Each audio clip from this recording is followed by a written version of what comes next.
Why do innocent babies die?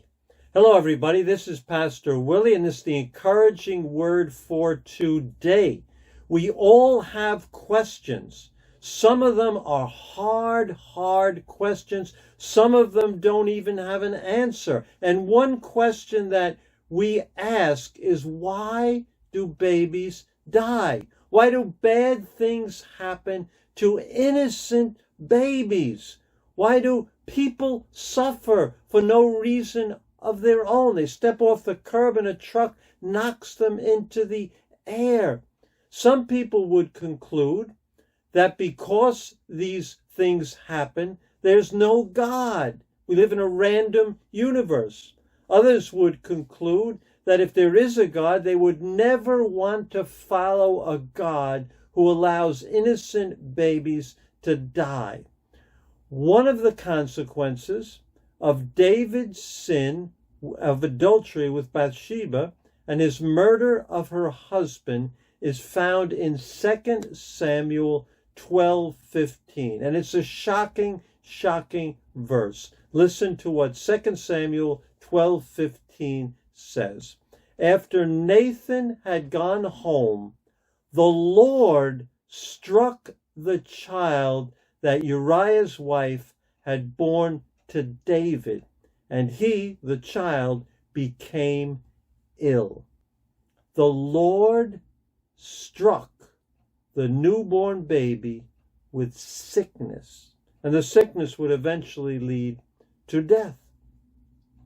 Why did this baby suffer?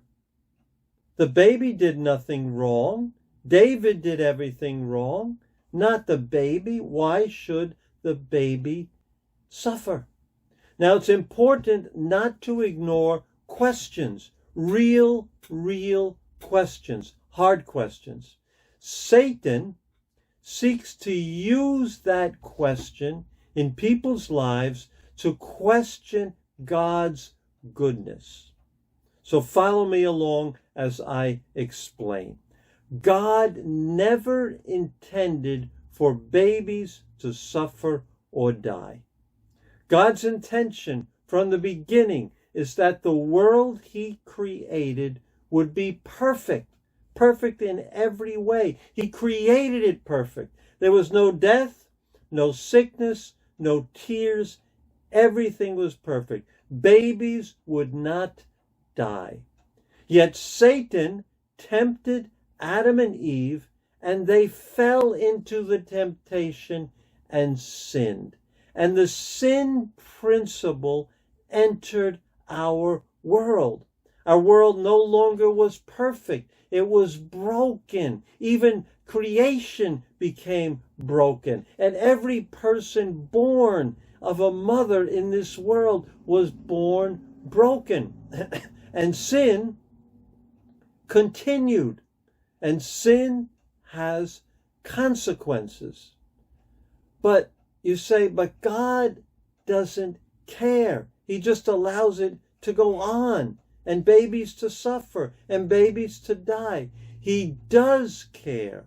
He does care. He cares so much that he demonstrated how much he cares by sending his own son, God in human flesh, to die as a criminal, so that all who would believe in him would not perish but have eternal life.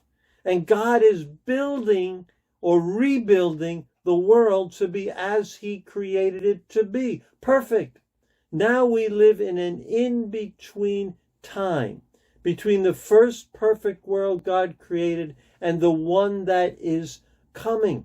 So there is suffering. And yes, babies still die. And yes, listen, even babies die because of other people's sin as a consequence of that sin. But one day, sooner than you think, Jesus will return and right every wrong and establish a new world where there'll be no death, no pain, no suffering, no babies dying. It'll be just the way God intended it to be. So if you have questions, get angry with Satan and work with God to restore his perfect world. And tomorrow, we're going to get a look at what heaven looks like. And I'll give you a hint. There's a lot of babies in heaven. God bless you, and I will see you again tomorrow.